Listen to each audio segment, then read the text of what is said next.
ਸਾਹਿਬ ਸ਼੍ਰੀ ਗੁਰੂ ਗ੍ਰੰਥ ਸਾਹਿਬ ਜੀ ਦੀ ਪਾਵਨ ਹਜ਼ੂਰੀ ਵਿੱਚ ਜੁੜ ਬੈਠੀ ਗੁਰੂ ਪਿਆਰੀ ਸਾਧ ਸੰਗਤ ਜੀਓ, ਆਓ ਗੁਰਦੇਵ ਪਿਤਾ ਦੀ ਬਖਸ਼ਿਸ਼ ਕੀਤੀ ਫਤਿਹ ਦੀ ਸਾਂਝ ਪਾਈਏ ਤੇ ਅੱਜ ਦੀ ਵਿਚਾਰ ਨੂੰ ਸ਼ੁਰੂ ਕਰੀਏ ਜੀ। ਵਾਹਿਗੁਰੂ ਜੀ ਕਾ ਖਾਲਸਾ, ਵਾਹਿਗੁਰੂ ਜੀ ਕੀ ਫਤਿਹ। 2 ਹਫ਼ਤੇ ਪਹਿਲਾਂ ਗੁਰਦੁਆਰਾ ਸਾਹਿਬ ਵਿਖੇ ਸਿੰਘ ਸਭਾ ਲਹਿਰ ਦੇ ਨਾਲ ਸੰਬੰਧਿਤ ਪਹਿਲਾ ਵਿਚਾਰ ਹੋਇਆ ਸੀ ਕਿ 1873 ਦੇ ਵਿੱਚ ਪੰਜਾਬ ਦੀ ਧਰਤੀ ਦੇ ਉੱਤੇ ਇੱਕ ਲਹਿਰ ਨੇ ਜਨਮ ਲਿਆ ਤੇ ਉਸ ਲਹਿਰ ਦੇ ਜਨਮ ਲੈਣ ਦਾ ਕਾਰਨ ਸੀ ਕਿ ਉਸ ਸਮੇਂ ਜਿਹੜੇ ਈਸਾਈ ਮਿਸ਼ਨਰੀ ਸਨ ਉਹ ਪੰਜਾਬ ਦੀ ਧਰਤੀ ਦੇ ਉੱਤੇ ਈਸਾਈਅਤ ਦਾ ਜਿਹੜਾ ਪ੍ਰਚਾਰ ਸੀ ਉਹ ਬੜੇ ਜ਼ੋਰਾਂ ਨਾਲ ਕਰ ਰਹੇ ਸੀ ਤੇ ਉਸ ਤੇ ਫਿਰ ਪੂਰੇ ਇਤਿਹਾਸ ਨੂੰ ਕਿ ਪੰਜਾਬ ਦੇ ਵਿੱਚ ਈਸਾਈ ਆਉਂਦੇ ਕਦੋਂ ਨੇ, ਉਹਨਾਂ ਦਾ ਇਤਿਹਾਸ ਕੀ ਸੀ, ਉਹ ਸਾਰੀ ਵਿਚਾਰ ਕੀਤੀ ਗਈ ਸੀ ਤੇ ਉਹ ਵਿਚਾਰ ਜਿਹੜੀ ਹੈਗੀ ਆ ਸਿੱਖ ਮਿਸ਼ਨਰੀ ਸੁਸਾਇਟੀ ਦੇ YouTube ਚੈਨਲ ਦੇ ਉੱਤੇ ਹੈਗੀ ਆ। ਤੇ ਉਸੇ ਵਿਚਾਰ ਨੂੰ ਅੱਜ ਅੱਗੇ ਤੋਰਦਿਆਂ ਹੋਇਆ ਸਾਧ ਸੰਗਤ ਜੀ ਕਿ ਜਦੋਂ ਪੰਜਾਬ ਦੀ ਧਰਤੀ ਦੇ ਉੱਤੇ ਅੰਗਰੇਜ਼ਾਂ ਦਾ ਰਾਜ ਸਥਾਪਿਤ ਹੁੰਦਾ ਹੈਗਾ ਆ, ਮਹਾਰਾਜਾ ਰਣਜੀਤ ਸਿੰਘ ਦੀ ਸਰਕਾਰੇ ਖਾਲਸਾ ਖਤਮ ਹੋ ਜਾਂਦੀ ਆ ਤੇ ਅੰਗਰੇਜ਼ ਹਕੂਮਤ ਜਿਹੜੀ ਹੈਗੀ ਆ ਉਹ ਰਾਜ ਕਰ ਰਹੀ ਹੈਗੀ ਆ, ਪਰ ਉਹਨਾਂ ਦੇ ਮਨ ਦੇ ਵਿੱਚ ਜਿਹੜੇ ਉਸ ਸਮੇਂ ਦੇ ਗਵਰਨਰ ਜਨਰਲ ਨੇ ਜਾਂ ਪੰਜਾਬ ਦੇ ਸਰਵ ਉੱਚ ਅਧਿਕਾਰੀ ਹੈਗੇ ਨੇ, ਉਹਨਾਂ ਦੇ ਮਨ ਦੇ ਵਿੱਚ ਇੱਕ ਸਵਾਲ ਚੱਲ ਰਿਹਾ ਹੁੰਦਾ ਕਿ ਸਿਰਫ ਹਜੇ ਰਾਜ ਖਤਮ ਹੋਇਆ, ਸਿੱਖਾਂ ਦਾ ਰਾਜ ਘਰਾਣਾ ਖਤਮ ਨਹੀਂ ਹੋਇਆ। ਜਿੰਨਾ ਚਿਰ ਤੱਕ ਸਿੱਖਾਂ ਦਾ ਰਾਜ ਘਰਾਣਾ, ਕਹਿਣ ਤੋਂ ਭਾਵ ਮਹਾਰਾਜਾ ਰਣਜੀਤ ਸਿੰਘ ਦੇ ਪਰਿਵਾਰ ਦੇ ਮੈਂਬਰ ਜਿਉਂਦੇ ਰਹਿਣਗੇ ਜਾਂ ਉਹ ਜੇ ਸਿੱਖ ਰਹਿਣਗੇ ਤੇ ਸਿੱਖਾਂ ਦੇ ਮਨ ਦੇ ਵਿੱਚ ਆਪਣਾ ਰਾਜ ਪ੍ਰਾਪਤ ਕਰਨ ਦੀ ਜਿਹੜੀ ਆਸ ਆ ਉਹ ਬੱਝੀ ਰਹੇਗੀ। ਇਸ ਕਰਕੇ ਜਿੱਥੇ ਉਹਨਾਂ ਨੇ ਸਿਰਫ ਰਾਜ ਨੂੰ ਖਤਮ ਕੀਤਾ, ਨਾਲ ਦੇ ਨਾਲ ਜਿਹੜਾ ਸ਼ਾਹੀ ਪਰਿਵਾਰ ਹੈਗਾ ਮਹਾਰਾਜਾ ਰਣਜੀਤ ਸਿੰਘ ਦਾ ਪਰਿਵਾਰ, ਉਸ ਨੂੰ ਵੀ ਪੂਰੀ ਤਰ੍ਹਾਂ ਖਤਮ ਕਰ ਦਿੱਤਾ ਜਾਏ। ਇਹਦੇ ਜਿਹੜੀ ਕੋਰਸਪੋਂਡੈਂਸ ਹੈਗੀ, ਲੈਟਰਸ ਚੱਲਦੀਆਂ ਆਪਸ ਦੇ ਵਿੱਚ, ਇਹ ਦੋਨੋਂ ਜਿਹੜੇ ਆਫੀਸਰਸ ਹੈਗੇ ਨੇ ਲਾਰਡ ਡਲਹੌਜ਼ੀ ਤੇ ਹੈਨਰੀ ਲਾਰੈਂਸ ਦੀਆਂ, ਇਹ ਅੱਜ ਵੀ ਸਾਡੇ ਕੋਲ ਇਹ ਸਾਰੇ ਪ੍ਰਾਇਮਰੀ ਰਿਕਾਰਡਸ ਜਿਹੜੇ ਨੇ ਅਵੇਲੇਬਲ ਹੈਗੇ ਨੇ ਸਾਧ ਸੰਗਤ ਜੀ।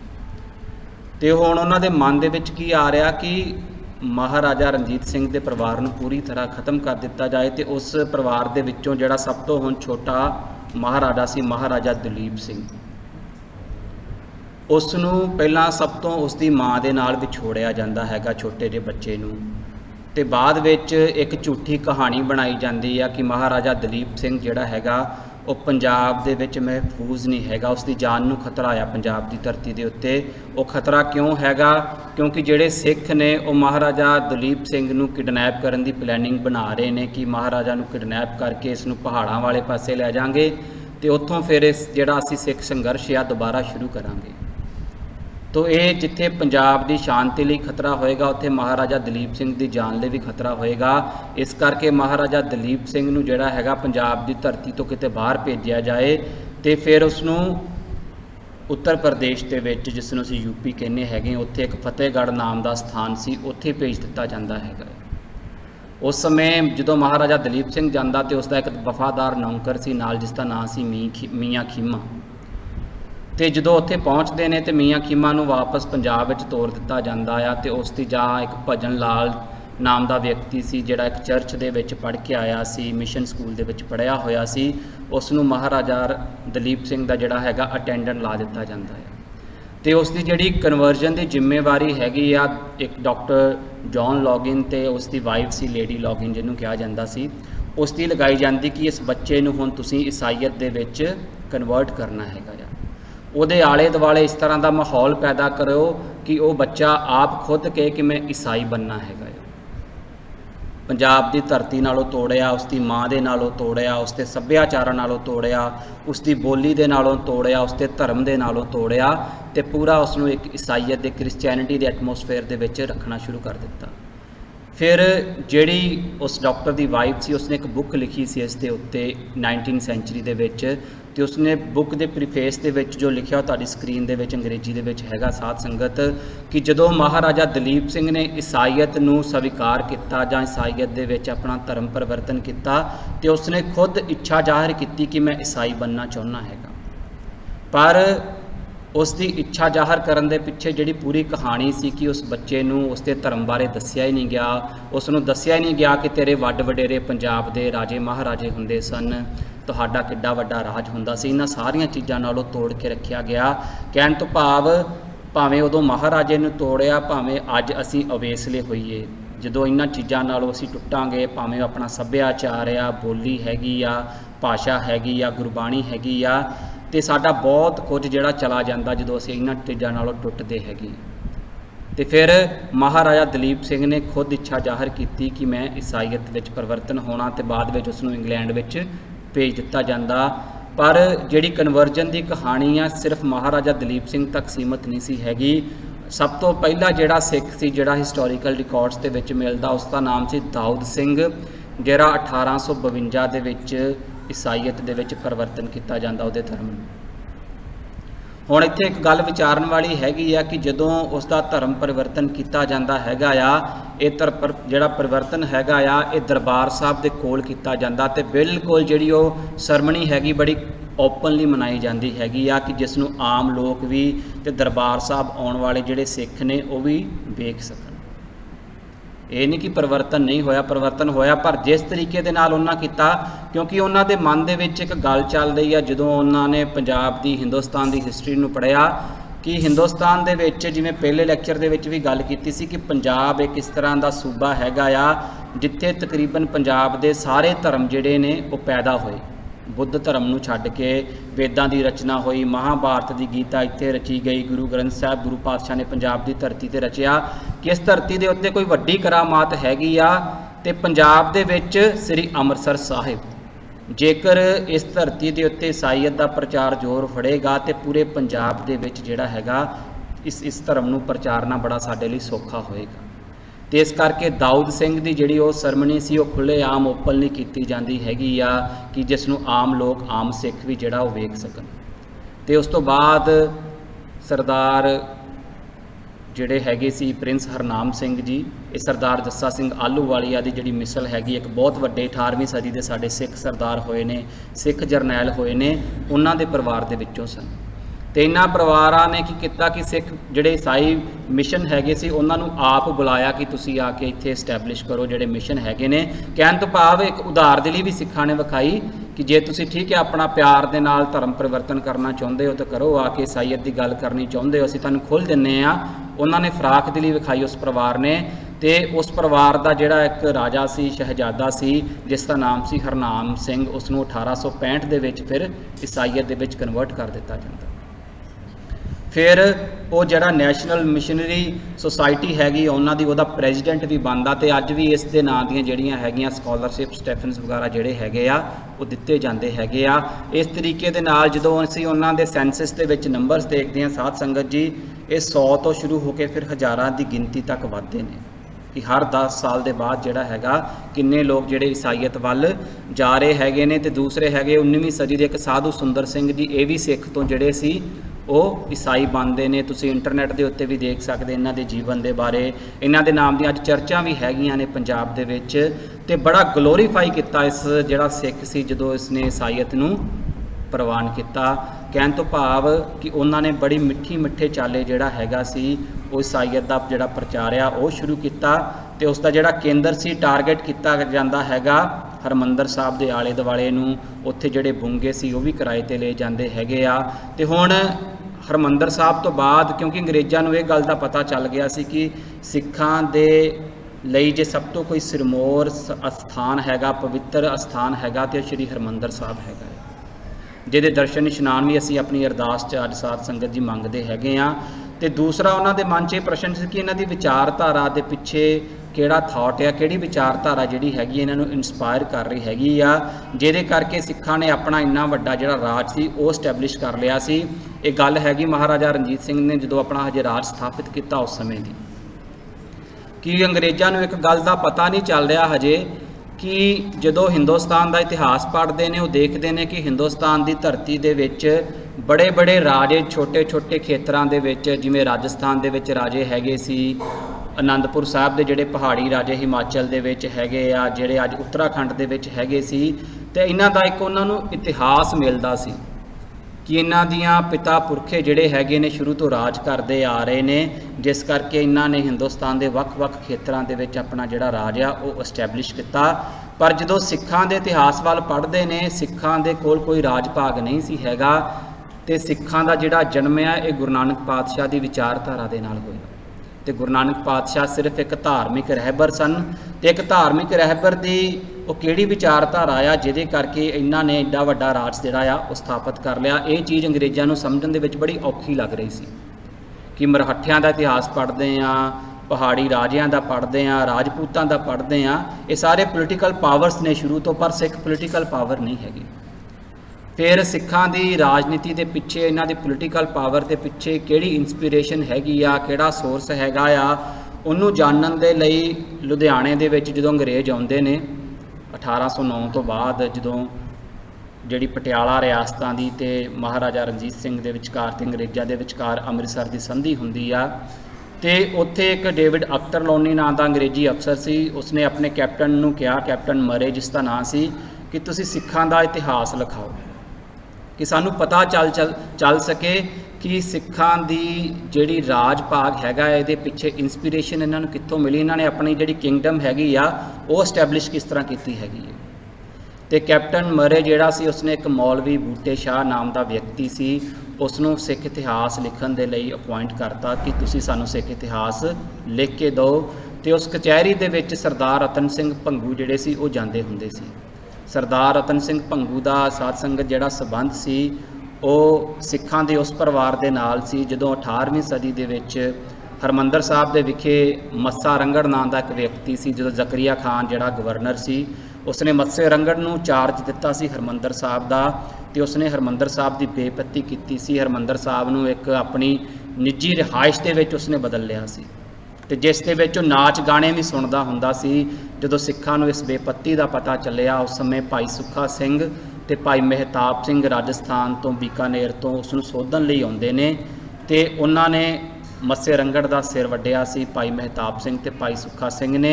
ਸਰਦਾਰ ਰਤਨ ਸਿੰਘ ਭੰਗੂ ਦਾ ਜਿਹੜਾ ਸਬੰਧ ਸੀ ਉਹ ਭਾਈ ਮਹਿਤਾਬ ਸਿੰਘ ਦੇ ਨਾਲ ਸੀ, ਉਹ ਸਰਦਾਰ ਮਹਿਤਾਬ ਸਿੰਘ ਦੇ ਪੋਤਰੇ ਸਨ। ਕਹਿਣ ਤੋਂ ਭਾਵ ਕਿ ਜਿਹੜਾ ਉਹਨਾਂ ਦਾ ਸਿੱਖੀ ਪਰਿਵਾਰ ਹੈਗਾ ਆ ਉਹ ਸ਼ੁਰੂ ਤੋਂ ਸਿੱਖ ਸੰਘਰਸ਼ ਦੇ ਵਿੱਚ ਜੂਝਦਾ ਆ ਰਿਹਾ ਹੈਗਾ ਆ, ਜਿਸ ਕਰਕੇ ਜਦੋਂ ਉਹਨਾਂ ਨੂੰ ਇਹ ਪਤਾ ਚੱਲਦਾ ਕਿ ਸਿੱਖਾਂ ਦਾ ਇਤਿਹਾਸ ਇੱਕ ਮੌਲਵੀ ਲਿਖ ਰਿਹਾ ਹੈਗਾ ਤੇ ਉਹ ਕਦੀ ਵੀ ਜਸਟਿਸ ਨਹੀਂ ਕਰੇਗਾ। ਜਿਸ ਗੱਲ ਦਾ ਜ਼ਿਕਰ ਉਹਨਾਂ ਨੇ ਫਿਰ ਇੱਕ ਗ੍ਰੰਥ ਲਿਖਿਆ ਸੀ ਸ਼੍ਰੀ ਗੁਰੂ ਪੰਥ ਪ੍ਰਕਾਸ਼, ਉਸ ਦੇ ਵਿੱਚ ਕੀਤਾ ਵੀ ਹੈਗਾ ਕਿ ਉਸ ਕਚਹਿਰੀ ਹਮ ਥੇ ਗਏ ਸੁਣਜੇ ਬਾਤ ਚਿੰਤਤ ਪੇ, ਕਿ ਉਹ ਕਚਹਿਰੀ ਦੇ ਵਿੱਚ, ਉਸ ਕੋਰਟ ਦੇ ਵਿੱਚ ਮੈਂ ਗਿਆ ਤੇ ਮੈਨੂੰ ਜਦੋਂ ਇਹ ਗੱਲ ਪਤਾ ਚੱਲੀ, ਉਹ ਗੱਲ ਕਿਹੜੀ ਸੀ, ਇਹ ਮੌਲਵੀ ਹੈ ਮੁਸਲਮਾਨ ਕਬ ਸਿੱਖਣ ਜਸ ਕਰੇ ਬਖਾਨ, ਕਿ ਇਹ ਜਿਹੜਾ ਮੌਲਵੀ ਹੈਗਾ ਆ ਇਹ ਸਿੱਖਾਂ ਦੀ ਕਦੇ ਵੀ ਪ੍ਰੇਜ਼ ਨਹੀਂ ਕਰ ਸਕਦਾ, ਕਿਉਂਕਿ ਸਾਡੇ ਮੁਗਲਾਂ ਤੇ ਅਫਗਾਨਾਂ ਦੇ ਨਾਲ ਜਿੱਦਾਂ ਦੇ ਰਿਲੇਸ਼ਨ ਰਹੇ ਨੇ ਹਿਸਟਰੀ ਦੇ ਵਿੱਚ, ਇਹ ਜਸਟਿਸ ਨਹੀਂ ਕਰੂਗਾ। ਉਹਨਾਂ ਦੇ ਮਨ ਦੇ ਵਿੱਚ ਇਹ ਚਿੰਤਾ ਹੁੰਦੀ ਹੈ ਕਿ ਜੇ ਸਾਡਾ ਇਤਿਹਾਸ ਇਹਨੇ ਲਿਖਿਆ ਤੇ ਇਹ ਬਾਇਸ ਹੋਏਗਾ, ਇਹ ਜਸਟਿਸ ਨਹੀਂ ਕਰੂਗਾ। ਇਸ ਕਰਕੇ ਉਹ ਕੈਪਟਨ ਮਰੇ ਨੂੰ ਮਿਲਦੇ ਨੇ ਫਿਰ ਪਰਸਨਲੀ ਜਾ ਕੇ ਕਿ ਤੁਸੀਂ ਜਿਹੜਾ ਹੈਗਾ ਆ ਉਸ ਜੋ ਕੁਝ ਲਿਖਵਾ ਰਹੇ ਹੈਗੇ ਹੋ ਤੇ ਉਹ ਜਿਹੜਾ ਬੰਦਾ ਆ ਉਹ ਕਦੀ ਜਸਟਿਸ ਨਹੀਂ ਕਰੂਗਾ। ਫਿਰ ਉਹ ਲਿਖਦੇ ਨੇ ਆਪਣੇ ਗ੍ਰੰਥ ਦੇ ਵਿੱਚ, ਕਰ ਗੋਸ਼ਟ ਹਮ ਮਰੀ ਸਮਝਾਇਓ ਉਸਕਾ ਲਿਖਿਆ ਮੂਹੇ ਦਿਖਾਇਓ। ਕਹਿੰਦੇ ਮੈਂ ਵਿਚਾਰ ਵਟਾਂਦਰਾ ਕਰਨ ਤੋਂ ਬਾਅਦ ਕੈਪਟਨ ਮਰੇ ਨੂੰ ਕਨਵਿੰਸ ਕਰ ਲਿਆ ਕਿ ਜੋ ਕੁਝ ਵੀ ਉਸਨੇ ਹਜੇ ਤੱਕ ਸਿੱਖਾਂ ਦੇ ਬਾਰੇ ਲਿਖਿਆ ਹੈਗਾ ਆ ਤੁਸੀਂ ਉਹ ਮੈਨੂੰ ਦਿਖਾਓ। ਕਹਿੰਦੇ ਜਦੋਂ ਮੈਂ ਉਹਦਾ ਮੌਲਵੀ ਬੂਟੇ ਸ਼ਾਹ ਦਾ ਲਿਖਿਆ ਹੋਇਆ ਇਤਿਹਾਸ ਪੜ੍ਹਿਆ ਤੇ ਫਿਰ ਉਸ ਤੋਂ ਬਾਅਦ ਕਹਿੰਦੇ ਮੈਂ ਕੈਪਟਨ ਮਰੇ ਨੂੰ ਸਮਝਾਇਆ, ਉਸਕੋ ਦੇਖ ਹਮ ਬਾਤ ਉਚਾਰੀ ਇਨ ਗਲ ਖਾਲਸੇ ਕਹੀ ਨਾ ਸਾਰੀ, ਕਿ ਇਸਨੇ ਖਾਲਸੇ ਦਾ ਜਿਹੜਾ ਪੂਰਾ ਇਤਿਹਾਸ ਆ ਉਹ ਵਰਨਰ ਨਹੀਂ ਕੀਤਾ, ਇਹ ਬਾਇਸ ਹੋ ਕੇ ਲਿਖ ਰਿਹਾ ਹੈਗਾ। ਤੇ ਕਹਿੰਦੇ ਕੈਪਟਨ ਮਰੇ ਜਿਹੜਾ ਹੈਗਾ ਮੇਰੀ ਗੱਲ ਤੋਂ ਕਨਵਿੰਸ ਹੋ ਜਾਂਦਾ, ਫਿਰ ਕਹਿੰਦਾ ਠੀਕ ਹੈ ਜੇ ਉਹ ਨਹੀਂ ਲਿਖ ਸਕਦੇ ਤੇ ਤੁਸੀਂ ਸਾਨੂੰ ਲਿਖ ਕੇ ਦਿਓ। ਤੇ ਇਸ ਤਰੀਕੇ ਦੇ ਨਾਲ ਹੁਣ ਜਿਹੜੇ ਕੈਪਟਨ ਮਰੇ ਦੇ ਮਨ ਦੇ ਸਵਾਲ ਹੁੰਦੇ ਨੇ ਉਹ ਸਰਦਾਰ ਰਤਨ ਸਿੰਘ ਭੰਗੂ ਨੂੰ ਪੁੱਛਦਾ ਰਹਿੰਦਾ, ਤੇ ਸਰਦਾਰ ਰਤਨ ਸਿੰਘ ਭੰਗੂ ਜਿਹੜੇ ਹੈਗੇ ਨੇ ਉਹਦਾ ਜਵਾਬ ਜਿਹੜਾ ਹੈਗਾ ਦਿੰਦੇ ਹੈਗੇ। ਸਾਧ ਸੰਗਤ ਦਾ ਜਿਹੜਾ ਸਕਰੀਨ ਤੇ ਤੁਸੀਂ ਗ੍ਰੰਥ ਦੇਖ ਰਹੇ ਹੈਗੇ ਹੋ, ਇਹ ਸ਼੍ਰੀ ਗੁਰੂ ਪੰਥ ਪ੍ਰਕਾਸ਼ ਜਿਹੜਾ ਗ੍ਰੰਥ ਆ ਫਿਰ ਉਸ ਵਿਚਾਰ ਵਟਾਂਦਰੇ ਦੇ ਵਿੱਚੋਂ, ਉਸ ਡਾਇਲੌਗ ਦੇ ਵਿੱਚੋਂ ਨਿਕਲ ਕੇ ਆਉਂਦਾ ਹੈਗਾ। ਸਾਡਾ 18ਵੀਂ ਸਦੀ ਦਾ ਜਿਹੜਾ ਇਤਿਹਾਸ ਹੈਗਾ, ਜਿਹੜਾ ਅਸੀਂ ਆਪਣੀ ਅਰਦਾਸ ਦੇ ਵਿੱਚ ਵੀ ਯਾਦ ਕਰਦੇ ਹਾਂ, ਜਿਨ੍ਹਾਂ ਸਿੰਘਣੀਆਂ ਧਰਮ ਹੇਤ ਸੀਸ ਦਿੱਤੇ, ਬੰਦ ਬੰਦ ਕਟਾਏ, ਖੋਪੜੀਆਂ ਲਹਾਈਆਂ, ਉਹ ਸਾਰੇ ਇਤਿਹਾਸ ਦਾ ਜਿਹੜਾ ਸਭ ਤੋਂ ਸਾਡਾ ਮੁੱਖ ਸਰੋਤ ਹੈਗਾ, ਮੇਨ ਸੋਰਸ ਹੈਗਾ, ਉਹ ਇਹ ਗ੍ਰੰਥ ਹੈਗਾ। 18ਵੀਂ ਸਦੀ ਦਾ ਬਹੁਤ ਸਾਰਾ ਜਿਹੜਾ ਸਾਡਾ ਇਤਿਹਾਸ ਆ, ਖਾਸ ਕਰਕੇ ਜਿਹੜਾ ਸਾਡੀਆਂ ਸ਼ਹਾਦਤਾਂ ਦੇ ਨਾਲ ਸੰਬੰਧਿਤ ਆ, ਉਹ ਇਸ ਗ੍ਰੰਥ ਦੇ ਵਿੱਚੋਂ ਆਉਂਦਾ ਹੈਗਾ। ਤੇ ਹਰ ਸਿੱਖ ਨੂੰ ਜਿਹੜਾ ਗ੍ਰੰਥ ਆ ਇਹਦੀ ਇੰਗਲਿਸ਼ ਟਰਾਂਸਲੇਸ਼ਨ ਵੀ ਅਵੇਲੇਬਲ ਹੈਗੀ ਆ, ਉਹ ਪੜ੍ਹਨਾ ਚਾਹੀਦਾ ਆ। ਤੇ ਫਿਰ ਕੈਪਟਨ ਮਰੇ ਸਵਾਲ ਕਰਦਾ ਤੇ ਸਰਦਾਰ ਰਤਨ ਸਿੰਘ ਭੰਗੂ ਜਿਹੜੇ ਨੇ ਉਸ ਦਾ ਜਵਾਬ ਦਿੰਦੇ ਨੇ, ਤੋ ਮਾਲੀ ਨੇ ਹਮ ਕਹਿਓ ਇਤਨੀ ਬਾਤ ਬਤਾਹੋ, ਸਿੰਘਨ ਪਾਇਓ ਰਾਜ ਕਿਮ ਉਹ ਦੀਨੋ ਕਿਨ ਪਾਤਸ਼ਾਹੋ, ਕਿ ਸਿੰਘਾਂ ਨੇ ਆਪਣਾ ਰਾਜ ਜਿਹੜਾ ਹੈਗਾ ਇਹ ਕਿਵੇਂ ਸਥਾਪਿਤ ਕੀਤਾ, ਇਹਨਾਂ ਨੂੰ ਜਿਹੜੀ ਪਾਤਸ਼ਾਹੀ ਹੈਗੀ ਆ, ਬਾਦਸ਼ਾਹੀ ਹੈਗੀ ਆ, ਇਹ ਕਿੱਥੋਂ ਮਿਲੀ ਹੈਗੀ ਹੈ। ਛੇਲੀਅਨ ਮਾਰੇ ਸ਼ੇਰ ਕਿਮ ਬਟੇਰਨ ਮਾਰੇ ਬਾਜ, ਉਹ ਹਾਕਮੇ ਮਾਰੇ ਰਜਤੇ ਇਹ ਕਰਾਮਾਤੇ ਕਾਜ। ਛੇਲੀਅਨ ਤੋਂ ਭਾਵ ਛੇਲਾ ਕਿ ਇੱਕ ਕਮਜ਼ੋਰ ਜਿਹੜਾ ਜਾਨਵਰ ਹੈਗਾ ਉਹਨੇ ਸ਼ੇਰ ਦਾ ਸ਼ਿਕਾਰ ਕੀਤਾ। ਉਹ ਰੈਫਰ ਕਰ ਰਿਹਾ ਕਿ ਸਿੱਖਾਂ ਨੂੰ, ਕਿ ਸਿੱਖ ਇੱਕ ਸਿਰਫ ਧਾਰਮਿਕ ਜਮਾਤ ਹੈਗੇ ਸੀ ਤੇ ਮੁਗਲ ਜਿਹੜੇ ਸੀ, ਅਫਗਾਨ ਜਿਹੜੇ ਸੀ, ਉਹ ਸ਼ੇਰ ਦੀ ਤਰ੍ਹਾਂ ਸੀ। ਕਹਿੰਦਾ ਇਹਨਾਂ ਛੇਲਿਆਂ ਨੇ, ਇਹਨਾਂ ਜਿਹੜੇ ਕਮਜ਼ੋਰ ਜਿਹੇ ਜਾਨਵਰ ਸੀ, ਇਹਨਾਂ ਨੇ ਸ਼ੇਰਾਂ ਦਾ ਸ਼ਿਕਾਰ ਕਿੱਦਾਂ ਕਰ ਲਿਆ, ਮੈਨੂੰ ਇਹ ਗੱਲ ਸਮਝ ਨਹੀਂ ਆਉਂਦੀ। ਤੇ ਇਹਨਾਂ ਨੇ ਆਮ ਜਨਤਾ ਨੇ ਹਾਕਮਾਂ ਨੂੰ, ਹੁਕਮਰਾਨਾਂ ਨੂੰ ਕਿੱਦਾਂ ਢਾਲਿਆ। ਕਹਿਣ ਤੋਂ ਭਾਵ ਇਹਦੇ ਪਿੱਛੇ ਇੰਸਪੀਰੇਸ਼ਨ ਕਿਹੜੀ ਹੈਗੀ ਆ। ਫਿਰ ਸਰਦਾਰ ਰਤਨ ਸਿੰਘ ਭੰਗੂ ਲਿਖਦੇ ਨੇ, ਕਿਸੇ ਬਾਤ ਮੈਂ ਐਸੋ ਕਹੀ ਸਿੰਘਨ ਪਾਤਸ਼ਾਹੀ ਸਾਹੇ ਸੱਚੇ ਦੀ, ਕਿ ਸਿੰਘਾਂ ਨੇ ਜਿਹੜੀ ਪਾਤਸ਼ਾਹੀ ਆ ਨਾ, ਇਹ ਸਾਹਿਬ ਸੱਚੇ ਪਾਤਸ਼ਾਹ ਕੋ ਮਿਲੀ ਆ। ਇਹ ਬੇਸ਼ੱਕ ਸੰਘਰਸ਼ ਇਹਨਾਂ ਨੇ ਆਪ ਕੀਤਾ ਆ, ਪਰ ਇਹਦੇ ਪਿੱਛੇ ਜਿਹੜੀ ਬਖਸ਼ਿਸ਼ ਹੈਗੀ ਆ ਉਹ ਸੱਚੇ ਪਾਤਸ਼ਾਹ ਦੀ ਆ। ਤੇ ਫਿਰ ਕੈਪਟਨ ਮਰੇ ਪੁੱਛਦਾ ਸੱਚਾ ਪਾਤਸ਼ਾਹ ਕੌਣ ਹੈਗਾ। ਮਰੀ ਕਹਿਓ ਸਾਹ ਸੱਚੋ ਕੋਏ, ਅਸਾਂ ਕਹਿਓ ਸਾਹ ਨਾਨਕ ਜੋਏ, ਕਿ ਉਹ ਸੱਚਾ ਪਾਤਸ਼ਾਹ ਗੁਰੂ ਨਾਨਕ ਆ। ਧੰਨ ਗੁਰੂ ਨਾਨਕ ਪਾਤਸ਼ਾਹ ਦੀ ਕਿਰਪਾ ਦੇ ਨਾਲ ਸਿੰਘਾਂ ਨੇ ਜਿਹੜਾ ਹੈਗਾ ਆ ਉਹ ਰਾਜ ਸਥਾਪਿਤ ਕੀਤਾ। ਹੁਣ ਸਾਧ ਸੰਗਤ ਇਹ ਵਿਚਾਰ ਕਿਉਂ ਤੁਹਾਡੇ ਨਾਲ ਸਾਂਝਾ ਕੀਤਾ ਗਿਆ ਕਿ ਜਿੱਥੇ ਉਹਨਾਂ ਨੂੰ ਇਹ ਪਤਾ ਚੱਲ ਰਿਹਾ ਆ ਕਿ ਸਿੱਖਾਂ ਦਾ ਧਾਰਮਿਕ ਸਥਾਨ ਹਰਿਮੰਦਰ ਸਾਹਿਬ ਨੂੰ ਆਪਣੇ ਅਧਿਕਾਰ ਦੇ ਵਿੱਚ ਲਿਆਉਣਾ ਬੜਾ ਜ਼ਰੂਰੀ ਆ, ਉੱਥੇ ਨਾਲ ਹੀ ਉਹਨਾਂ ਦੇ ਮਨ ਦੇ ਵਿੱਚ ਇਹ ਸਵਾਲ ਚੱਲ ਰਿਹਾ ਕਿ ਜਿਹੜੀ ਗੁਰੂ ਨਾਨਕ ਪਾਤਸ਼ਾਹ ਦੀ ਵਿਚਾਰਧਾਰਾ ਆ, ਹੁਣ ਇਹਦੇ ਨਾਲੋਂ ਸਿੱਖਾਂ ਨੂੰ ਕਿਵੇਂ ਤੋੜਿਆ ਜਾਏ, ਉਹਨਾਂ ਨੂੰ ਕਿਵੇਂ ਦੱਸਿਆ ਜਾਏ ਕਿ ਗੁਰੂ ਨਾਨਕ ਪਾਤਸ਼ਾਹ ਦੀ ਵਿਚਾਰਧਾਰਾ ਤੋਂ ਜਿਹੜੀ ਹੈਗੀ ਆ ਉਹ ਈਸਾਈਅਤ ਦੀ ਵਿਚਾਰਧਾਰਾ ਵੱਡੀ ਹੈਗੀ ਆ। ਜਿੱਥੇ ਇੱਕ ਪਾਸੇ ਉਹਨਾਂ ਨੇ ਬਾਈਬਲ ਦੀ ਟਰਾਂਸਲੇਸ਼ਨ ਦਾ ਪੰਜਾਬੀ ਅਨੁਵਾਦ ਜਿਹੜਾ ਸੀ ਉਹ ਲਿਖਵਾਉਣਾ ਸ਼ੁਰੂ ਕੀਤਾ ਤੇ ਕੁਝ ਪੋਰਸ਼ਨ ਲਿਖਵਾਇਆ ਵੀ ਹੈਗਾ, ਉੱਥੇ ਨਾਲ ਹੀ ਉਹਨਾਂ ਨੇ ਫਿਰ ਜਿਹੜਾ ਪੰਜਾਬੀ ਦੇ ਵਿੱਚ ਬਹੁਤ ਸਾਰਾ ਜਿਹੜਾ ਲਿਟਰੇਚਰ ਸੀ ਉਸ ਨੂੰ ਛਾਪਣਾ ਸ਼ੁਰੂ ਕੀਤਾ। ਤੇ ਉਸ ਦੇ ਵਿੱਚ ਸਭ ਤੋਂ ਪਹਿਲਾਂ ਜਿਹੜਾ ਸੀ ਉਹਨਾਂ ਨੇ ਨਾਵਲ ਛਾਪੇ।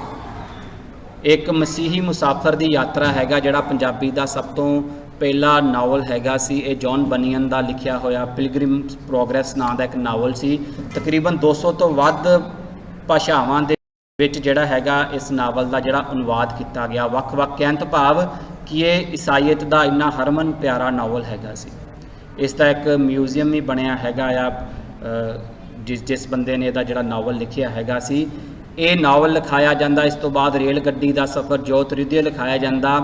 ਤੇ ਇਹਨਾਂ ਸਾਰਿਆਂ ਦੇ ਵਿੱਚ ਇੱਕ ਗੱਲ ਨੂੰ ਉਹ ਐਸਟੈਬਲਿਸ਼ ਕਰਨ ਦੀ ਕੋਸ਼ਿਸ਼ ਕਰਦੇ ਆ ਕਿ ਜਿਹੜੀ ਵੈਸਟਰਨ ਸਿਵਲਾਈਜੇਸ਼ਨ ਆ ਉਹ ਇੰਡੀਅਨ ਸਿਵਲਾਈਜੇਸ਼ਨ ਦੇ ਕੰਪੈਰੇਟਿਵਲੀ ਬਹੁਤ ਵਧੀਆ ਹੈਗੀ ਆ। ਸਾਡੀ ਮੈਡੀਸਨ ਤੁਹਾਡੇ ਨਾਲੋਂ ਚੰਗੀ ਹੈਗੀ ਆ, ਸਾਡੇ ਕੋਲ ਜਿਹੜੇ ਟਰਾਂਸਪੋਰਟੇਸ਼ਨ ਦੇ ਸਾਧਨ ਹੈਗੇ ਨੇ, ਕਿ ਉਹਨਾਂ ਨੇ ਪੰਜਾਬ ਦੇ ਵਿੱਚ, ਹਿੰਦੁਸਤਾਨ ਦੇ ਵਿੱਚ ਰੇਲ ਗੱਡੀ ਵੀ ਲੈ ਕੇ ਆਂਦੀ, ਪੋਸਟ ਆਫਿਸ ਵੀ ਲੈ ਕੇ ਆਏ, ਸੜਕਾਂ ਦਾ ਜਾਲ ਵੀ ਵਿਛਾਇਆ, ਕਿ ਨਾਲ ਨਹਿਰਾਂ ਜਿਹੜੀਆਂ ਸੀ ਉਹ ਵੀ ਆ ਕੇ ਖੁਦਵਾਈਆਂ। ਅਸੀਂ ਇੰਜੀਨੀਅਰਿੰਗ 'ਚ ਵੀ ਤੁਹਾਡੇ ਤੋਂ ਅੱਗੇ ਹੈਗੇ ਆ, ਟੈਕਨੋਲੋਜੀ 'ਚ ਵੀ ਤੁਹਾਡੇ ਤੋਂ ਅੱਗੇ ਹੈਗੇ ਆ, ਟਰਾਂਸਪੋਰਟੇਸ਼ਨ 'ਚ ਵੀ ਤੁਹਾਡੇ ਤੋਂ ਅੱਗੇ ਹੈਗੇ ਆ, ਮੈਡੀਸਨ 'ਚ ਵੀ ਤੁਹਾਡੇ ਤੋਂ ਅੱਗੇ ਹੈਗੇ ਆ। ਤੇ ਇਸੇ ਤਰ੍ਹਾਂ ਜਿਹੜਾ ਸਾਡਾ ਧਰਮ ਆ ਨਾ, ਇਹ ਵੀ ਸੰਸਾਰ ਦੇ ਸਾਰੇ ਧਰਮਾਂ ਤੋਂ ਬਿਹਤਰ ਹੈਗਾ ਆ। ਤੋਂ ਇਹਨਾਂ ਸਾਰਿਆਂ ਦਾ ਜਿਹੜਾ ਬੀਟ ਸੀ ਉਹ ਲਿਟਰੇਚਰ ਦੇ ਰਾਹੀਂ ਛਾਪ ਰਹੇ ਸੀ।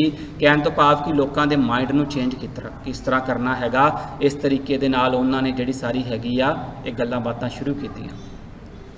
ਹੁਣ ਇੱਕ ਪਾਸੇ ਈਸਾਈ ਮਸ਼ੀਨਰੀ ਲੱਗੇ ਹੈਗੇ ਨੇ ਤੇ ਦੂਸਰੇ ਪਾਸੇ ਜਿਹੜੇ ਹੈਗੇ ਨੇ ਉਸ ਸਮੇਂ ਪੰਜਾਬ ਦੇ ਵਿੱਚ ਬਹੁਤ ਸਾਰੀਆਂ ਲਹਿਰਾਂ ਨੇ, ਉਹਨਾਂ ਦਾ ਵੀ ਜਨਮ ਹੁੰਦਾ ਆ। ਉਹ ਵੀ ਪੰਜਾਬ ਦੇ ਖੇਤਰ ਦੇ ਵਿੱਚ ਆ ਕੇ ਜਿਹੜੀਆਂ ਆਪਣਾ ਪ੍ਰਚਾਰ ਸ਼ੁਰੂ ਕਰਦੀਆਂ ਨੇ। ਭਾਵੇਂ ਉਹਨਾਂ ਦਾ ਜਿਹੜਾ ਜਨਮ ਆ ਹਿੰਦੁਸਤਾਨ ਦੇ ਵੱਖ-ਵੱਖ ਖੇਤਰਾਂ ਦੇ ਵਿੱਚ ਹੋਇਆ, ਤੇ ਉਹਨਾਂ ਲਹਿਰਾਂ ਦੇ ਵਿੱਚੋਂ ਮੁੱਖ ਲਹਿਰ ਸੀ ਆਰੀਆ ਸਮਾਜੀਆਂ ਦੀ ਲਹਿਰ। ਤੁਸੀਂ ਬਹੁਤ ਸਾਰੇ DAV ਸਕੂਲ ਤੇ ਕਾਲਜਿਸ ਦੇ ਨਾਮ ਸੁਣੇ ਹੋਣਗੇ ਸਾਧ ਸੰਗਤ ਜੀ, ਅੱਜ ਵੀ ਪੰਜਾਬ ਦੇ ਵਿੱਚ ਹੈਗੇ ਨੇ। ਤੇ ਜਿਹੜੇ ਆਰੀਆ ਸਮਾਜ ਲਹਿਰ ਦੇ ਮੋਢੀ ਸੀ ਸਵਾਮੀ ਦਇਆਨੰਦ ਜੀ, ਉਹਨਾਂ ਦੇ ਨਾਮ ਦੇ ਉੱਤੇ ਜਿਹੜੇ ਸਕੂਲ ਕਾਲਜਿਸ ਜਿਹੜੇ ਹੈਗੇ ਨੇ, DMC ਲੁਧਿਆਣੇ ਵੀ ਹੈਗਾ ਇੱਕ ਜਿਹੜਾ ਹਸਪੀਟਲ ਹੈਗਾ, ਇਹ ਸਾਰਾ ਕੁਝ ਉਹਨਾਂ ਦੇ ਨਾਮ ਤੇ ਨਾਲ ਸ਼ੁਰੂ ਹੁੰਦਾ। ਹੁਣ ਸਭ ਤੋਂ ਜਿਹੜੀ ਵੱਡੀ ਗੱਲ ਹੈਗੀ ਆ ਕਿ ਆਰੀਆ ਸਮਾਜੀਆਂ ਨੂੰ ਪੰਜਾਬ ਦੇ ਵਿੱਚ ਲਿਆਉਣ ਵਾਲੇ ਵੀ ਸਿੱਖ ਸਨ। ਸਿੱਖਾਂ ਨੇ ਲੈ ਕੇ ਇਹਨਾਂ ਨੂੰ ਪੰਜਾਬ ਦੀ ਧਰਤੀ ਤੇ ਆਂਦਾ। ਤੇ ਜਿਹੜਾ ਸਵਾਮੀ ਦਇਆਨੰਦ ਦਾ ਸਭ ਤੋਂ ਪਹਿਲਾ ਲੈਕਚਰ ਸੀ ਉਹ ਵੀ ਇੱਕ ਗੁਰਦੁਆਰੇ ਦੇ ਵਿੱਚ ਹੁੰਦਾ। ਉਸ ਦਾ ਕਾਰਨ ਕੀ ਸੀ? ਕਿਉਂਕਿ ਆਰੀਆ ਸਮਾਜ ਜਿਹੜਾ ਸੀ ਇਹ ਬੁੱਤ ਪ੍ਰਸਤੀ ਦੇ ਵਿਰੁੱਧ ਸੀ, ਇਹ ਜਾਤ ਪਾਤ ਦੇ ਵਿਰੁੱਧ ਸੀ, ਇਹ ਵੀ ਇੱਕ ਪਰਮਾਤਮਾ ਦੇ ਵਿੱਚ ਵਿਸ਼ਵਾਸ ਰੱਖਦੇ ਸੀ। ਜਿਸ ਕਰਕੇ ਇਹਨਾਂ ਨੂੰ ਤੇ ਸਿੱਖਾਂ ਨੂੰ ਗੁਰੂ ਨਾਨਕ ਪਾਤਸ਼ਾਹ ਦੀ ਵਿਚਾਰਧਾਰਾ ਦੇ ਵਿੱਚ ਸਾਂਝ ਨਜ਼ਰ ਆਉਂਦੀ ਸੀ। ਪਰ ਬਾਅਦ ਦੇ ਵਿੱਚ ਬਹੁਤ ਕੁਝ ਵਾਪਰਦਾ ਹੈਗਾ ਆ। ਇੱਕ ਬੜੀ ਵੱਡੀ ਦਰਾਰ ਜਿਹੜੀ ਹੈਗੀ ਆ ਉਹ ਆਰੀਆ ਸਮਾਜੀਆਂ ਤੇ ਸਿੱਖਾਂ ਦੇ ਵਿੱਚ ਖਿੱਚੀ ਜਾਂਦੀ ਹੈਗੀ ਆ, ਜਿਹਦੇ ਬਾਰੇ ਅਸੀਂ ਡਿਟੇਲ 'ਚ ਆਪਣੇ ਅਗਲੇ ਆਉਣ ਵਾਲੇ ਲੈਕਚਰਸ ਦੇ ਵਿੱਚ ਗੱਲ ਕਰਾਂਗੇ। ਹੁਣ ਦੂਜੇ ਪਾਸੇ ਬ੍ਰਹਮੋ ਸਮਾਜ ਹੈਗੀ ਆ, ਤੇ ਜਿਹਦੇ ਅਸੀਂ ਦਾ ਟ੍ਰਿਬਿਊਨ ਇੱਕ ਇੰਗਲਿਸ਼ ਨਿਊਜ਼ਪੇਪਰ ਹੈਗਾ ਜਿਹੜੇ ਪੰਜਾਬ ਤੋਂ ਜਾਣਦੇ ਨੇ ਕਿ ਬੜਾ ਇੱਕ ਸਾਡਾ ਇਹ ਪ੍ਰਸਿੱਧ ਪੇਪਰ ਹੈਗਾ ਦਾ ਟ੍ਰਿਬਿਊਨ। ਇਹਦੇ ਜਿਹੜੇ ਫਾਊਂਡਰ ਸਨ ਦਿਆਲ ਸਿੰਘ ਮਜੀਠੀਆ, ਇਹ ਬ੍ਰਹਮੋ ਸਮਾਜ ਦੇ ਵਿੱਚ ਸਨ, ਹੈਗੇ ਭਾਵੇਂ ਸਿੱਖ ਪਰਿਵਾਰ 'ਚ ਪੈਦਾ ਹੋਏ, ਪਰ ਇਹ ਬ੍ਰਹਮੋ ਸਮਾਜ ਦੇ ਜਿਨ੍ਹਾਂ ਦੀ ਨੀਂਹ ਰਾਜਾ ਰਾਮ ਮੋਹਨ ਰਾਏ ਨੇ ਰੱਖੀ ਸੀ। ਇਹ ਵੀ ਪੰਜਾਬ ਦੀ ਧਰਤੀ 'ਤੇ ਉਸ ਸਮੇਂ ਆ ਜਾਂਦਾ ਹੈਗਾ। ਤੇ ਇਹਨਾਂ ਨੇ ਜਿਹੜੇ ਬ੍ਰਹਮੋ ਸਮਾਜ ਵਾਲੇ ਨੇ, ਇਹਨਾਂ ਨੇ ਹਿੰਦੂਇਜ਼ਮ ਦੇ ਵਿੱਚ ਜਿਹੜੀਆਂ ਬੜੀਆਂ ਸਾਰੀਆਂ ਉਸ ਸਮੇਂ ਸਤੀ ਪ੍ਰਥਾ ਚੱਲਦੀ ਸੀ, ਜਿਸ ਦੇ ਵਿੱਚ ਇੱਕ ਔਰਤ ਨੂੰ ਜਿਉਂਦੇ ਜੀ ਮਰਨਾ ਪੈਂਦਾ ਸੀ ਆਪਣੇ ਹਸਬੈਂਡ ਦੇ ਨਾਲ ਜਦੋਂ ਉਹਦੀ ਡੈਥ ਹੋ ਜਾਂਦੀ ਸੀ, ਭਾਵੇਂ ਉਹ ਜਵਾਨ ਆ ਭਾਵੇਂ ਉਹ ਬਿਰਧ ਹੈਗਾ ਆ। ਸੋ ਇਸ ਦਾ ਵਿਰੋਧ ਕੀਤਾ ਜਦੋਂ ਇੱਕ ਅੰਗਰੇਜ਼ ਸਕਾਲਰ ਸੀ ਮੈਕਸ ਆਰਥਰ ਮੈਕਾਲਿਫ, ਉਹਨੇ ਸਿੱਖ ਹਿਸਟਰੀ ਤੇ ਸਿੱਖਾਂ ਦੀ ਗੁਰਬਾਣੀ ਦਾ ਅੰਗਰੇਜ਼ੀ ਵਿੱਚ ਅਨੁਵਾਦ ਕਰਨ 'ਚ ਬੜਾ ਵੱਡਾ ਰੋਲ ਪਲੇ ਕੀਤਾ ਸੀ। ਜਦੋਂ ਉਸਨੇ ਸਾਰੇ ਹਿੰਦੁਸਤਾਨ ਦੀ ਹਿਸਟਰੀ ਨੂੰ ਪੜ੍ਹਿਆ, ਰਾਜਾ ਰਾਮ ਮੋਹਨ ਰਾਏ ਦੇ ਬ੍ਰਹਮੋ ਸਮਾਜ ਨੂੰ ਪੜ੍ਹਿਆ, ਤੇ ਉਸਨੇ ਇੱਕ ਗੱਲ ਦਾ ਜ਼ਿਕਰ ਕੀਤਾ ਸੀ ਕਿ ਜਿਹੜੀ ਸਤੀ ਪ੍ਰਥਾ ਹੈਗੀ ਆ, ਜਿਹਦੀ ਅਸੀਂ ਹਿਸਟਰੀ ਪੜ੍ਹਾਂਗੇ ਨਾ, ਕਿ ਇਸ ਨੂੰ ਖ਼ਤਮ ਕਰਨ ਦੇ ਵਿੱਚ ਸਭ ਤੋਂ ਵੱਡੀ ਜਿਹੜੀ ਆਵਾਜ਼ ਆ ਉਹ ਕਿਹਨੇ ਬੁਲੰਦ ਕੀਤੀ, ਤੇ ਉਹ ਗੁਰੂ ਅਮਰਦਾਸ ਪਾਤਸ਼ਾਹ ਨੇ ਕੀਤੀ ਹੈਗੀ। ਪਰ ਸਿੱਖਾਂ ਕੋ ਇਹ ਗੱਲ ਆਪਣੀ ਪ੍ਰਚਾਰੀ ਨਹੀਂ ਗਈ, ਕਿਉਂਕਿ ਗੁਰੂ ਪਾਤਸ਼ਾਹ ਨੇ ਆਪਣੀ ਬਾਣੀ ਦੇ ਵਿੱਚ ਸਤੀਆਂ ਇਹ ਨਾ ਆਖੀਆਂ ਜੋ ਬਿਰਹੇ ਚੋਟ ਮਰਨ, ਕਿ ਜਿਹੜੀਆਂ ਆਪਣੇ ਪਤੀ ਦੇ ਨਾਲ ਮਰਦੀਆਂ ਨਾ ਉਹ ਸਤੀਆਂ ਨਹੀਂ ਹੁੰਦੀਆਂ। ਸਤੀਆਂ ਉਹ ਹੁੰਦੀਆਂ ਜਿਹੜੀਆਂ ਪ੍ਰਮਾਤਮਾ ਦੇ ਪਿਆਰ ਦੇ ਵਿੱਚ ਆਪਣਾ ਜੀਵਨ ਕੱਢਦੀਆਂ ਨੇ ਤੇ ਪ੍ਰਮਾਤਮਾ ਦੇ ਪਿਆਰ ਦੇ ਨਾਲ ਰੰਗ ਕੇ ਆਪਣਾ ਜਿਹੜਾ ਜੀਵਨ ਆ ਉਹ ਬਤਾਉਂਦੀਆਂ ਨੇ। ਅਸਲ 'ਚ ਸਤੀਆਂ ਉਹ ਨੇ। ਤੇ ਮੈਕਾਲਿਫ ਲਿਖਦਾ ਆਪਣੀ ਕਿਤਾਬ ਦੇ ਵਿੱਚ, ਕਹਿੰਦਾ ਪਰ ਸਿੱਖਾਂ ਨੇ ਇਸ ਗੱਲ ਦਾ ਹਜੇ ਪ੍ਰਚਾਰ ਨਹੀਂ ਕੀਤਾ, ਤੇ ਇਹਦਾ ਜਿਹੜਾ ਕ੍ਰੈਡਿਟ ਜਾ ਰਿਹਾ ਹੈਗਾ ਉਹ ਰਾਜਾ ਰਾਮ ਮੋਹਨ ਰਾਏ ਨੂੰ ਜਾ ਰਿਹਾ ਹੈਗਾ। ਤੇ ਦੂਜੇ ਪਾਸੇ ਸੀ ਮਿਰਜ਼ਾ ਗੁਲਾਮ ਅਹਿਮਦ, ਜਿਸਨੇ ਅਹਿਮਦੀਆ ਮੂਵਮੈਂਟ ਦੀ ਜਿਹੜੀ ਹੈਗੀ ਕਾਦੀਆਂ ਦੇ ਵਿੱਚ, ਗੁਰਦਾਸਪੁਰ ਜ਼ਿਲ੍ਹੇ ਦੇ ਵਿੱਚ ਕਾਦੀਆਂ ਇੱਕ ਸਥਾਨ ਆ ਜੀ, ਉੱਥੇ ਇਹਨਾਂ ਦਾ ਹੈੱਡਕੁਆਟਰ ਹੁੰਦਾ ਸੀ, ਤੇ ਇਹ ਵੀ ਮੂਵਮੈਂਟ ਚੱਲ ਰਹੀ ਸੀ। ਤੇ ਇਹ ਗੁਰੂ ਨਾਨਕ ਪਾਤਸ਼ਾਹ ਨੂੰ ਸ਼ਰੇਆਮ ਮੁਸਲਮਾਨ ਕਹਿੰਦਾ ਸੀ ਕਿ ਗੁਰੂ ਨਾਨਕ ਪਾਤਸ਼ਾਹ ਜਿਹੜੇ ਹੈਗੇ ਨੇ ਉਹ ਮੁਸਲਮਾਨ ਸੀ।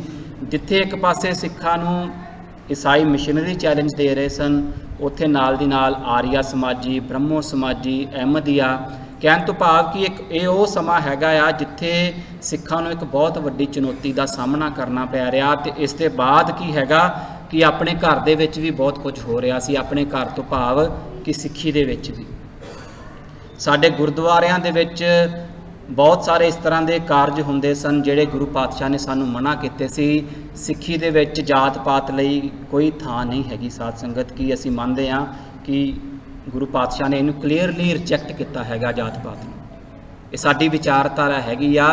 ਪਰ ਉਸ ਸਮੇਂ ਹਰਿਮੰਦਰ ਸਾਹਿਬ ਦੇ ਵਿੱਚ ਵੀ ਜਾਤਾਂ ਪਾਤਾਂ ਦੇ ਨਾਂ ਦੇ ਉੱਤੇ ਸਰੋਵਰ ਨੂੰ ਵੰਡਿਆ ਗਿਆ ਸੀ ਕਿ ਨੀਵੀਂ ਜਾਤ ਵਾਲਿਆਂ ਨੂੰ ਕਿਹਾ ਹੁੰਦਾ ਸੀ ਕਿ ਤੁਸੀਂ ਸਾਰੇ ਸਰੋਵਰ 'ਚ ਇਸ਼ਨਾਨ ਨਹੀਂ ਕਰ ਸਕਦੇ, ਤੁਹਾਡੇ ਲਈ ਇੱਕ ਜਿਹੜਾ ਹੈਗਾ ਕਾਰਨਰ ਹੈਗਾ, ਤੁਸੀਂ ਇੱਥੇ ਆ ਕੇ, ਜਿਸ ਨੂੰ ਚੌਥੀ ਪੌੜ ਬੋਲਿਆ ਜਾਂਦਾ ਸੀ, ਇੱਥੇ ਆ ਕੇ ਤੁਸੀਂ ਇਸ਼ਨਾਨ ਕਰ ਸਕਦੇ ਹੋ। ਤੇ ਉਹਨਾਂ ਦੀ ਦੇਗ ਨਹੀਂ ਸੀ ਸਵੀਕਾਰ ਕੀਤੀ ਜਾਂਦੀ ਹਰਿਮੰਦਰ ਸਾਹਿਬ ਦੇ ਵਿੱਚ। ਇਹ ਸਾਰੇ ਸਾਡੇ ਰਿਟਨ ਰਿਕਾਰਡ ਨੇ। ਅਗਲੇ ਆਉਣ ਵਾਲੇ ਲੈਸਨਸ ਦੇ ਵਿੱਚ ਤੁਹਾਡੇ ਨਾਲ ਕੁਝ ਤਸਵੀਰਾਂ ਵੀ ਸਾਂਝੀਆਂ ਕਰਾਂਗੇ ਕਿ ਪਰਿਕਰਮਾ ਦੇ ਵਿੱਚ ਕਿਸ ਤਰ੍ਹਾਂ ਜਿਹੜਾ ਹੈਗਾ ਬੁੱਤਾਂ ਨੂੰ ਪੂਜਿਆ ਜਾਂਦਾ ਸੀ ਉਸ ਸਮੇਂ।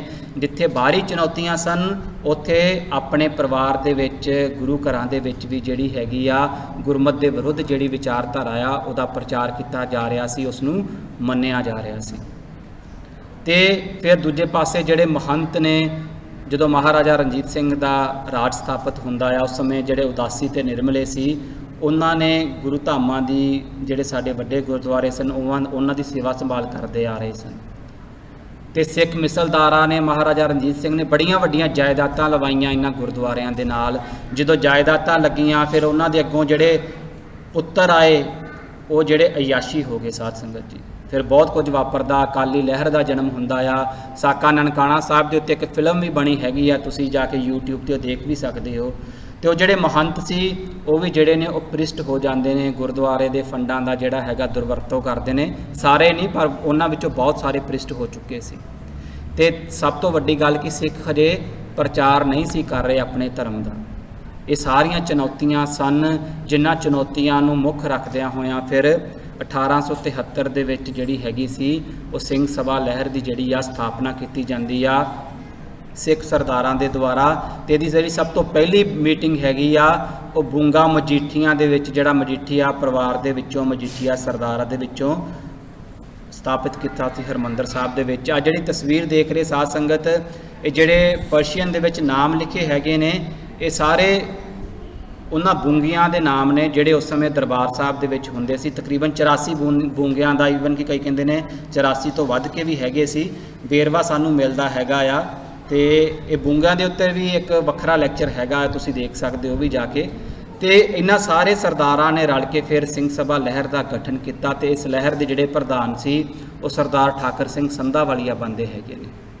ਸਰਦਾਰ ਠਾਕਰ ਸਿੰਘ ਸੰਧਾਵਾਲੀਆ ਦਾ ਜਿਹੜਾ ਸੰਬੰਧ ਹੈਗਾ ਆ, ਇਹ ਮਹਾਰਾਜਾ ਰਣਜੀਤ ਸਿੰਘ ਦੇ ਪਰਿਵਾਰ ਦੇ ਨਾਲ ਸੀ, ਕਿਉਂਕਿ ਇਹਨਾਂ ਦੇ ਵੱਡ ਵਡੇਰੇ ਸੀ, ਇਹ ਪਿੱਛੋਂ ਇੱਕ ਹੀ ਸਨ। ਤੇ ਮਹਾਰਾਜਾ ਰਣਜੀਤ ਸਿੰਘ ਦੇ ਪਰਿਵਾਰ ਦੇ ਵਿੱਚ ਵੀ ਇਹਨਾਂ ਨੇ ਜਿਹੜਾ ਹੈਗਾ ਬਹੁਤ ਵੱਡੀਆਂ ਪਦਵੀਆਂ ਦੇ ਉੱਤੇ ਇਹਨਾਂ ਦੇ ਵੱਡ ਵਡੇਰੇ ਰਹੇ ਸਨ। ਤੇ ਇਸ ਤੋਂ ਬਾਅਦ ਗਿਆਨੀ ਗਿਆਨ ਸਿੰਘ ਇਹਦੇ ਸਕੱਤਰ ਬਣਦੇ ਆ ਜੀ। ਗਿਆਨੀ ਗਿਆਨ ਸਿੰਘ ਤੇ ਜਿਹੜਾ ਸੰਬੰਧ ਮੰਨਿਆ ਜਾਂਦਾ ਉਹ ਭਾਈ ਮਨੀ ਸਿੰਘ ਜੀ ਦੇ ਨਾਲ ਸੀ ਤੇ ਉਹ ਬੜੇ ਵੱਡੇ ਸਿੱਖ ਵਿਦਵਾਨ ਵੀ ਸਨ। ਜਿਹੜੇ ਫਰੀਦਕੋਟ ਦੇ ਰਾਜਾ ਸੀ, ਉਹਨਾਂ ਨੇ ਵੀ ਇੱਕ ਬੜੇ ਐਕਟਿਵ ਮੈਂਬਰ ਸਨ ਉਹ ਸਿੰਘ ਸਭਾ ਲਹਿਰ ਦੇ। ਤੇ ਸਭ ਤੋਂ ਜਿਹੜੀ ਬਾਬਾ ਖੇਮ ਸਿੰਘ ਬੇਦੀ, ਜਿਹੜੇ ਗੁਰੂ ਨਾਨਕ ਪਾਤਸ਼ਾਹ ਦੇ ਡਾਇਰੈਕਟ ਡਿਸੈਂਡੈਂਟ ਦੇ ਵਿੱਚੋਂ ਆ ਰਹੇ ਸਨ, ਉਹ ਵੀ ਹੁੰਦੇ ਸਨ। ਬਾਬਾ ਖੇਮ ਸਿੰਘ ਬੇਦੀ ਕਰਕੇ ਵੀ ਸਿੰਘ ਸਭਾ ਲਹਿਰ ਦੇ ਵਿੱਚ ਇੱਕ ਬੜਾ ਜਿਹੜਾ ਹੈਗਾ ਆ ਉਹ ਦਰਾੜ ਪੈਦਾ ਹੁੰਦੀ ਆ, ਕਿਉਂਕਿ ਇਹ ਗੁਰੂ ਨਾਨਕ ਪਾਤਸ਼ਾਹ ਦੀ ਵੰਸ਼ ਦੇ ਵਿੱਚੋਂ ਹੋਣ ਕਰਕੇ ਆਪਣੇ ਆਪ ਨੂੰ ਥੋੜ੍ਹਾ ਉੱਚਾ ਸਮਝਦੇ ਸਨ। ਤੇ ਜਿਹੜੇ ਸਿੰਘ ਸਭਾ ਲਹਿਰ ਦੇ ਮੈਂਬਰ ਸਨ, ਜਿਹਦੇ ਵਿੱਚ ਪ੍ਰੋਫੈਸਰ ਗੁਰਮੁਖ ਸਿੰਘ ਹੁਣੀ, ਗਿਆਨੀ ਦਿੱਤ ਸਿੰਘ ਹੁਣੀ, ਉਹਨਾਂ ਨੂੰ ਇਹ ਚੰਗਾ ਨਹੀਂ ਸੀ ਲੱਗਦਾ ਕਿ ਗੁਰੂ ਨਾਨਕ ਦੇ ਪਾਤਸ਼ਾਹ ਦੇ ਘਰ ਦੇ ਵਿੱਚ ਸਾਰੇ ਬਰਾਬਰ ਹੈਗੇ ਨੇ। ਇੱਥੇ ਜੇ ਬਾਦਸ਼ਾਹ ਅਕਬਰ ਵੀ ਆਉਂਦਾ ਤੇ ਉਹ ਵੀ ਪੰਗਤ 'ਚ ਬੈਠ ਕੇ ਜਿਹੜਾ ਹੈਗਾ ਆ ਉਹ ਲੰਗਰ ਛਕਦਾ ਹੈਗਾ। ਤੁਸੀਂ ਤਸਵੀਰ 'ਚ ਵੀ ਦੇਖ ਸਕਦੇ ਹੋ ਕਿ ਚੌਰ ਸਾਹਿਬ ਉਹਨਾਂ ਦੇ ਪਿੱਛੇ ਫੜੀ ਹੈਗੀ ਆ। ਤੇ ਇਹਨਾਂ ਦੇ ਜਿਹੜੇ ਪਿਤਾ ਸਨ ਬਾਬਾ ਸਾਹਿਬ ਸਿੰਘ ਬੇਦੀ, ਉਹਨਾਂ ਦਾ ਮਹਾਰਾਜਾ ਰਣਜੀਤ ਸਿੰਘ ਦੇ ਨਾਲ ਬਹੁਤ ਜ਼ਿਆਦਾ ਪਿਆਰ ਅਦਬ ਸਤਿਕਾਰ ਸੀ, ਕਿਉਂਕਿ ਮਹਾਰਾਜਾ ਰਣਜੀਤ ਸਿੰਘ ਨੇ ਜਦੋਂ ਆਪਣੇ ਰਾਜ ਨੂੰ ਸਥਾਪਿਤ ਕੀਤਾ ਸੀ ਤੇ ਉਹਦੀ ਜਿਹੜੀ ਅਰਦਾਸ ਸੀ ਉਹ ਬਾਬਾ ਸਾਹਿਬ ਸਿੰਘ ਬੇਦੀ ਦੁਆਰਾ ਕੀਤੀ ਜਾਂਦੀ ਸੀ। ਇਸ ਕਰਕੇ ਇੱਕ ਪਾਸੇ ਇਹਨਾਂ ਦਾ ਵਿਰੋਧ ਵੀ ਆ, ਪਰ ਦੂਜੇ ਪਾਸੇ ਸਿੱਖ ਸੰਗਤ ਇਹਨਾਂ ਨੂੰ ਪਿਆਰ ਵੀ ਸਤਿਕਾਰ ਵੀ ਬਹੁਤ ਦਿੰਦੀ ਸੀ, ਕਿਉਂਕਿ ਗੁਰੂ ਨਾਨਕ ਪਾਤਸ਼ਾਹ ਦੀ ਕੁਲ ਦੇ ਵਿੱਚੋਂ ਆ ਰਹੇ ਸਨ। ਸੋ ਇਹ ਸਾਰੀਆਂ ਚੁਣੌਤੀਆਂ ਨੇ ਸਾਧ ਸੰਗਤ ਜੀ, ਜਿਹੜੀਆਂ ਆਪਣੇ ਗੁਰੂ ਘਰਾਂ ਦੇ ਵਿੱਚ ਵੀ ਸਨ। ਆਰੀਆ ਸਮਾਜੀਆਂ ਨੇ, ਬ੍ਰਹਮੋ ਸਮਾਜੀਆਂ ਨੇ, ਅਹਿਮਦੀਆਂ ਨੇ, ਤੇ ਜਿਹੜੇ ਈਸਾਈ ਮਿਸ਼ਨਰੀ ਸਨ ਉਹਨਾਂ ਦੁਆਰਾ ਜਿਹੜੀਆਂ ਖੜੀਆਂ ਕੀਤੀਆਂ ਜਾਂਦੀਆਂ ਹੈਗੀਆਂ। ਤੇ ਇਹ ਚੁਣੌਤੀਆਂ ਅੱਜ ਵੀ ਹੈਗੀਆਂ ਨੇ, ਬੇਸ਼ੱਕ ਸਾਨੂੰ ਨਜ਼ਰ ਨਹੀਂ ਆ ਰਹੀਆਂ, ਪਰ ਅੱਜ ਵੀ ਇਹ ਬਹੁਤ ਵੱਡੀਆਂ ਚੁਣੌਤੀਆਂ ਸਾਡੇ ਸਾਹਮਣੇ ਖੜੀਆਂ ਨੇ। ਅਸੀਂ ਬੇਸ਼ੱਕ ਇਹਨਾਂ ਵੱਲੋਂ ਅਵੇਸਲੇ ਹੋ ਜਾਈਏ ਜਾਂ ਅਸੀਂ ਕਹਿ ਲਈਏ ਕਿ ਸਾਨੂੰ ਦਿਖ ਨਹੀਂ ਰਹੀਆਂ, ਪਰ ਜੇ ਆਉਣ ਵਾਲੇ ਲੈਕਚਰ ਤੁਸੀਂ ਅਟੈਂਡ ਕਰੋਗੇ ਉਹਦੇ ਵਿੱਚ ਅਸੀਂ ਇਸ ਦੇ ਬਾਰੇ ਖੁੱਲ੍ਹ ਕੇ ਗੱਲ ਕਰਾਂਗੇ। ਫਿਰ ਇਸ ਲਹਿਰ ਨੇ ਜਿਹੜਾ ਆਪਣਾ ਆਬਜੈਕਟਿਵ ਤੇ ਮਿਸ਼ਨ ਤੇ ਵਿਜ਼ਨ ਕੀ ਰੱਖਿਆ ਸੀ ਕਿ ਗੁਰਮੁਖੀ ਦਾ ਪ੍ਰਚਾਰ ਕਰਨਾ ਹੈਗਾ, ਸਿੱਖ ਵਿਚਾਰਧਾਰਾ ਦਾ ਪ੍ਰਚਾਰ ਕਰਨਾ ਹੈਗਾ ਆ, ਵੱਧ ਤੋਂ ਵੱਧ ਜਿਹੜਾ ਸਿੱਖ ਲਿਟਰੇਚਰ ਹੈਗਾ ਆ ਉਹ ਛਾਪਣਾ ਹੈਗਾ ਆ, ਤੇ ਸਿੱਖ ਕਾਲਜ ਯੂਨੀਵਰਸਿਟੀ ਆ ਜਿਹੜੀਆਂ ਹੈਗੀਆਂ, ਸਕੂਲ ਜਿਹੜੇ ਹੈਗੇ ਨੇ ਉਹ ਇਸਟੈਬਲਿਸ਼ ਕਰਨੇ ਨੇ। ਸਿੱਖਾਂ ਦਾ ਇੱਕ ਬਹੁਤ ਪ੍ਰਸਿੱਧ ਕਾਲਜ ਖਾਲਸਾ ਕਾਲਜ ਅੰਮ੍ਰਿਤਸਰ ਜਿਹੜਾ ਹੈਗਾ ਉਹ ਵੀ ਇਸ ਲਹਿਰ ਦੀ ਦੇਣ ਹੈਗੀ ਸਾਧ ਸੰਗਤ ਜੀ। ਪੰਜਾਬ ਯੂਨੀਵਰਸਿਟੀ ਲਾਹੌਰ ਦੇ ਵਿੱਚ ਜਦੋਂ ਇਸਟੈਬਲਿਸ਼ ਹੁੰਦੀ ਆ, ਸਿੰਘ ਸਭਾ ਲਹਿਰ ਦੇ ਨਾਲ ਜਿਹੜੇ ਜੁੜੇ ਹੋਏ ਸਨ ਉਹਨਾਂ ਨੇ ਬਹੁਤ ਸਾਰਾ ਫੰਡ ਦਿੱਤਾ ਸੀ ਉਸ ਯੂਨੀਵਰਸਿਟੀ ਨੂੰ ਇਸਟੈਬਲਿਸ਼ ਕਰਨ ਦੇ ਵਿੱਚ। ਤੇ ਬਹੁਤ ਸਾਰੇ ਜਿਹੜੇ ਹੈਗੇ ਨੇ ਹੋਰ ਸਕੂਲ ਕਾਲਜ ਵੀ ਜਿਹੜੇ ਨੇ ਇਸ ਲਹਿਰ ਦੇ ਦੁਆਰਾ ਜਿਹੜੇ ਨੇ ਉਹ ਖੋਲ੍ਹੇ ਜਾਂਦੇ ਨੇ।